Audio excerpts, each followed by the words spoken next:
Azizjon bolam, uyda ro'zg'orlik tugabdi. Iftorligiga nima qilamiz bolam? Ozgina mayda cho'da qilib kelsang bo'larmidi? Xo'p bo'ladi ona. Hozir olib kelaman. Mayli bo'pti bolam, esonaman borib kelgin. Endi nima qilaman? Do'kondan ham katta qarzim bor. Borsam tushunammikin? Ey Xudoyim, o'zing bir yo'l ko'rsat.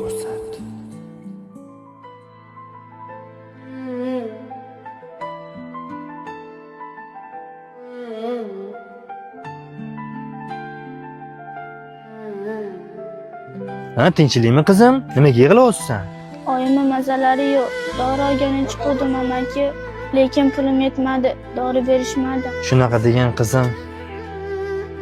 Yonimda bor yo'g'i shu pulim bordi. Mayli, senga zarur ekan. Mana shu pulni olib oyingga dori olgin, xo'p? Rahmat amaki, Xudo xohlasa etadi. Mayli, Xudo shifo bersin qizim oyingga. Assalomu alaykum Umid aka. Haligi bilaman, do'kondan ancha qarzim bor. To'g'risini aytsam, pulim bor edi ozgina, lekin yo'lda bitta nochor qizni ko'rib qoldim. Qarasam, u qizga pul mendan ham zararlagan. To'g'risini aytsam, qarab tura olmadim. Agar ozgina imkoniyat bersangiz, Ramazondan keyin ishlab hamma qarzlarimni to'lab ketaman. Sana magazindan hech qanaqa qarzing yo'q. Tushunmadim. Qanaqasiga? Kecha do'konimizga bir notanish inson kelib, daftardagi hamma qarzlarni o'chirtirib ketdi. Do'kondan nima narsa kerak bo'lsa, bugun bemalol olib chiqib ketishi mumkin. Duo qilib qo'yarsan, Ramazon muborak.